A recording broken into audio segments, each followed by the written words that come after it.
दोस्तों, मैं हूँ रोहिताश कुमार विक्की लाइफ कोच और मैं आज आपको एक ऐसे अंग्रेज की कहानी सुनाने जा रहा हूँ जिसकी बाबा साहब डॉक्टर B.R. अम्बेडकर से 3 मुलाकातें हुई और 3 मुलाकातों में उसने अपनी पूरी ज़िंदगी बाबा साहब के मिशन के लिए समर्पित कर दी। इस वीडियो को अंत तक अवश्य देखिए क्योंकि उस अंग्रेज की तरह आपकी ज़िंदगी भी रूपांतरित हो सकती है। तो चलिए शुरुआत करते हैं। डॉक्टर बाबा साहब भीमराव अंबेडकर ने दरअसल 3 तलों पर बहुत ज़बरदस्त काम किया।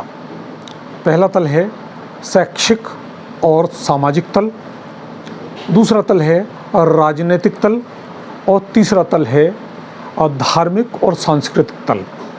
यहाँ तक शैक्षिक और सामाजिक तल की बात है तो वो खुद उन्होंने हायर एजुकेशन प्राप्त की थी और असमानता के विरुद्ध और पाखंडों के विरुद्ध वो ज़िंदगी भर उन्होंने लड़ाई लड़ी थी। दूसरी बात है राजनीतिक। तो राजनीतिक रूप से उन्होंने रिपब्लिकन पार्टी ऑफ इंडिया की स्थापना की थी, दलित पैंथर और शेड्यूल कास्ट फेडरेशन की स्थापना भी उन्होंने की थी। इतना ही नहीं, लंदन में जो गोल मेज सम्मेलन था उसमें वो 3 बार लंदन गए थे, उसमें नेतृत्व किया था। इतना ही नहीं, वो भारत के संविधान के शिल्पी भी बने। और रही बात तीसरे तल की यानी धार्मिक और सांस्कृतिक तल की, तो उन्होंने 14 अक्टूबर 1956 को नागपुर में 10 लाख लोगों के साथ बौद्ध धर्म की दीक्षा प्राप्त की थी। यह है धार्मिक और सांस्कृतिक जगत में एक बहुत ज़बरदस्त धमाका था। बौद्ध धर्म की दीक्षा लेते वक्त डॉक्टर बाबा साहब भीमराव अम्बेडकर ने कहा था कि अगर मैं 20 साल जिंदा रहा तो मैं पूरे भारत को बौद्धमय बना दूंगा। लेकिन 14/1956 को वो दीक्षा लेते हैं, नवंबर का महीना बीतता है और 6 दिसंबर 1956 को उनकी मृत्यु हो जाती है। यानी बाबा साहब डॉक्टर भीमराव अम्बेडकर जिस आंदोलन को 20 साल का समय देना चाहते थे उसको वो 2 महीने का समय भी नहीं दे पाए। लेकिन हाँ, इस आंदोलन का बीज उन्होंने ज़रूर बो दिया था। जैसा कि हर महापुरुष के मरने के बाद होता है, उसके अनुयायी, उनको जानने वाले, उनको मानने वाले, उनका अनुसरण करने वाले लोग उनके अधूरे कारवा को पूरा करने की कोशिश करते हैं। तो बाबा साहब के जो अनुयायी थे उन्होंने जो शैक्षिक और सामाजिक जो तल था उस पर तो उन्होंने तमाम काम किया और राजनीतिक तल पर भी बाबा साहब के अनुयायियों ने काम किया। बहुजन समाज पार्टी बनी, रिपब्लिकन पार्टी ऑफ इंडिया तो ऑलरेडी थी, दलित पैंथर, शेड्यूल कास्ट फेडरेशन वगैरह। लेकिन जो बाबा साहब का तीसरा तल था जिस पर बाबा साहब 20 तो बो गए थे लेकिन उस पर बहुत ज़्यादा काम नहीं कर पाए थे, यानी सांस्कृतिक और धार्मिक तल, उस पर बाबा साहब के अनुयायियों ने भी ध्यान नहीं दिया और इसका परिणाम ये हुआ कि ये जो तीसरा तल है धार्मिक और सांस्कृतिक तल, ये उपेक्षित रह गया। बाबा साहब के नाम पे तमाम सामाजिक संस्थाएं तो बनी, राजनीतिक पार्टियां बनी, राजनीतिक क्षेत्र में काफ़ी काम हुआ, सामाजिक और शैक्षिक क्षेत्र में भी काम हुआ। लेकिन बाबा साहब का जो सांस्कृतिक क्षेत्र था, बाबा साहब ने जो धार्मिक क्षेत्र चुना था वो उपेक्षित ही रह गया। लेकिन एक अंग्रेज ने बाबा साहब से 3 मुलाकातें की थी अपनी लाइफ में और उसने अपनी पूरी ज़िंदगी बाबा साहब के मिशन को समर्पित कर दी थी। तो वो अंग्रेज,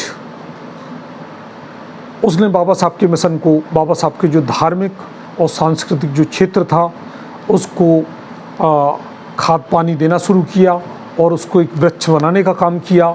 उस अंग्रेज का नाम है डेनिस फिलिप एडवर्ड लिंगवुड।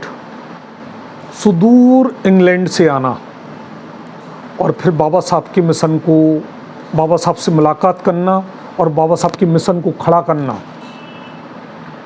तो इस भंते अंग्रेज की बड़ी दिलचस्प कहानी है।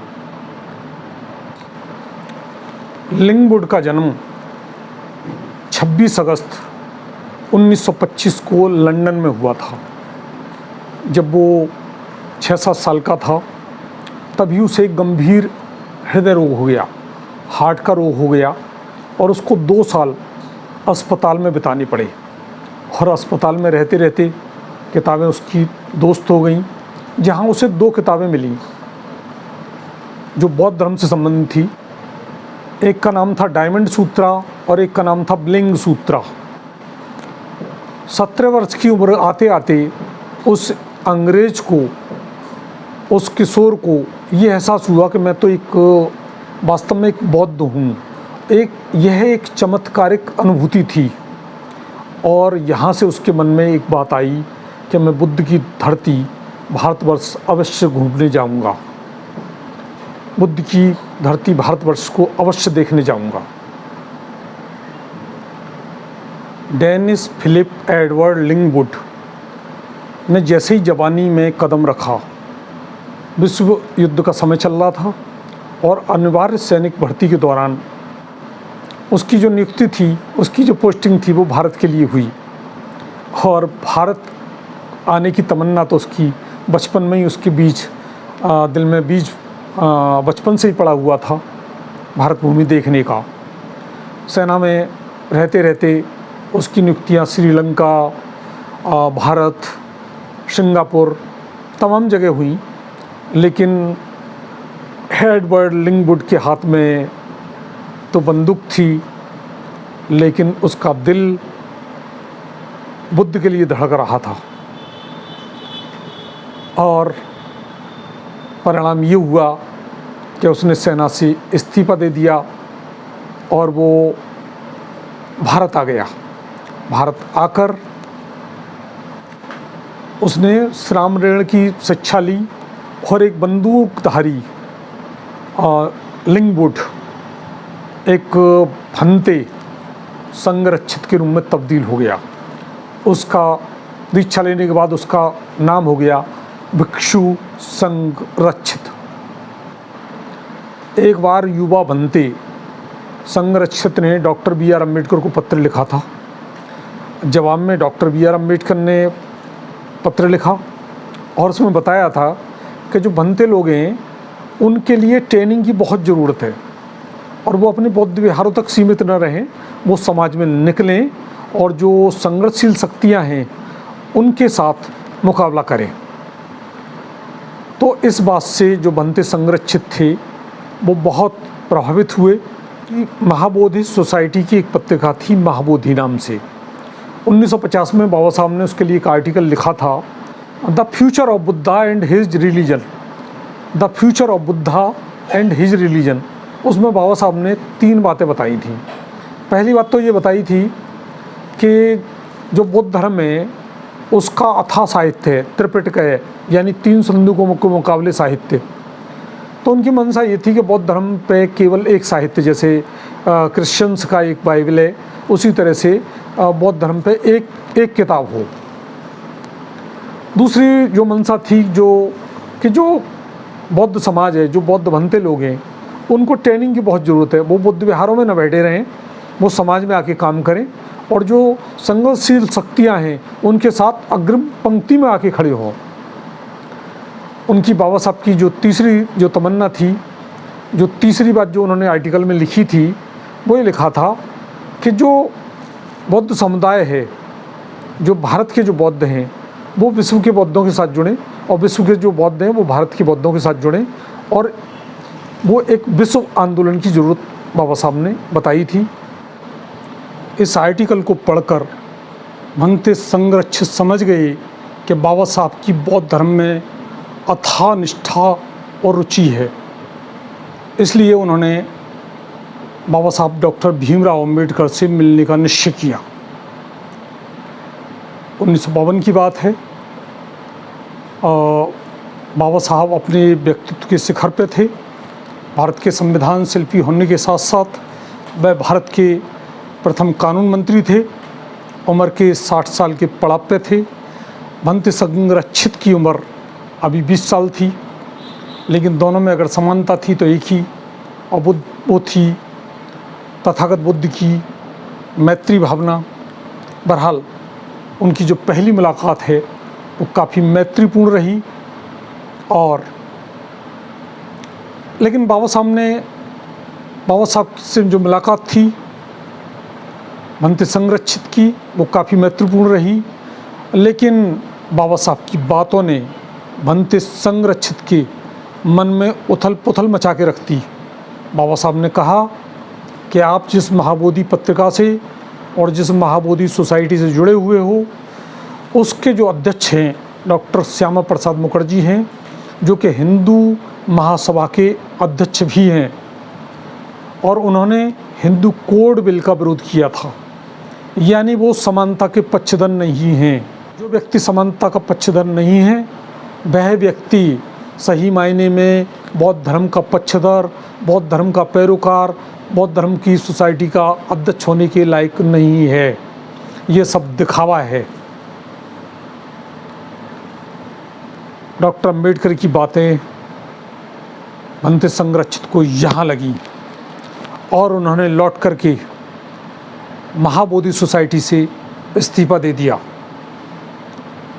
भंते संरक्षित की दूसरी मुलाकात डॉक्टर BR अम्बेडकर से उनके मुंबई स्थित आवास पर हुई थी, जब वो बहुत गंभीरता से बौद्ध धर्म को अंगीकार करने की, बौद्ध धर्म को स्वीकार करने की योजना बना रहे थे। तो उन्होंने उस युवा भंते से कहा कि भाई आप भी मुझे और मेरे अनुयायियों को बौद्ध धर्म में दीक्षित कर दीजिए। तो भंते संरक्षित ने उनकी बात का सम्मान करते हुए उनको सुझाव दिया कि आपकी जो गरिमा है, आपकी जो प्रतिष्ठा है, आपका जो व्यक्तित्व है, उसके अनुसार आप मुझ जैसे युवा भंते से नहीं, आप किसी वयोवृद्ध भंते से दीक्षा ग्रहण करें तो ये ज़्यादा उपयुक्त हो। तो उन्होंने, बाबा साहब ने भंते जी का नाम सुझाने के लिए कहा। तो भंते संरक्षित ने कुशीनगर के भंते चंद्रमणि जी का नाम सुझाया, जिनसे भंते संरक्षित ने स्वयं भी दीक्षा ली थी। हालांकि इस बौद्ध दीक्षा कार्यक्रम में भंते संरक्षित किसी कारणवश शामिल नहीं हो पाए थे। बाद में वह 2 दर्जन भिक्षुओं के साथ बाबा साहब के सरकारी आवास जो नई दिल्ली में था, 24 अलीपुर रोड, वहाँ पर गए बाबा साहब को बधाई देने के लिए, क्योंकि वो बाबा साहब के जो बौद्ध दीक्षा का जो प्रोग्राम था, जो उन्होंने बौद्ध धर्म ग्रहण किया था तमाम अनुयायियों के साथ, उससे बड़े चमत्कृत से बड़े प्रभावित थे। तो इस तरह से भंते जी की मुलाकात, भंते संरक्षित की मुलाकात, तीसरी मुलाकात बाबा साहब से उनके सरकारी आवास 26 अलीपुर रोड दिल्ली में हुई। उस वक्त बाबा साहब की तबीयत बहुत ख़राब थी। उनको उठने, बैठने, चलने, बोलने तक में परेशानी थी, तकलीफ़ थी। उन्हें ऑर्थराइटिस हो गया था, लेकिन इसके बावजूद भी उन्होंने भंते संरक्षित को और उन्होंने साथ के जो भिक्षु संघ था उसको 2 घंटे का वक्त दिया। और इस दौरान बाबा साहब ने कहा कि अभी बहुत कुछ करना है। बड़ी थकी सी आवाज़ में और बड़ी धीमी आवाज़ में बाबा साहब ने कहा कि अभी बहुत कुछ करना है, अभी बहुत कुछ करना है। तो ये बात सुनकर भंते संरक्षित को लगा कि जैसे उन्हें ही बहुत कुछ करना है, जैसे बाबा साहब उनसे ही कह रहे हों कि तुम्हें बहुत कुछ करना है। खैर, भंते संरक्षित तो वहाँ से आ गए अपने भिक्षुओं के साथ। वो नागपुरी पहुँचे थे। उनको समाचार मिला 6 दिसंबर 1956 को समाचार मिला कि बाबा साहब की मृत्यु हो गई है। ये बाबा साहब के अनुयायियों के लिए और भंते संरक्षित के लिए एक बहुत बड़ा सदमा था। लेकिन जो भंते संरक्षित थे उन्होंने लोगों को समझाया उन्होंने लोगों से कहा कि डॉक्टर अंबेडकर अभी मरे नहीं हैं, उनके विचार जिंदा हैं, उनके कारवा को आगे बढ़ाना है। उन्होंने 3 दिन के अंदर अंदर 40 सभाएं की और लोगों को समझाया। तो बाबा साहब की मृत्यु के बाद भंते संरक्षित के दिमाग में केवल एक ही बात तैरती रहती थी, उनकी यादें तैरती रहती थी और एक ही बात तैरती रहती थी कि अभी बहुत कुछ करना है, अभी बहुत कुछ करना है। वर्ष 1967 में भंते संरक्षित ने त्रैलोक्य महासंघ के नाम से एक संस्था बनाई भारत में, एक इंग्लैंड में संस्था बनाई, फ्रेंड्स ऑफ बुद्धिज्म ऑर्डर करके एक इंग्लैंड में संस्था बनाई।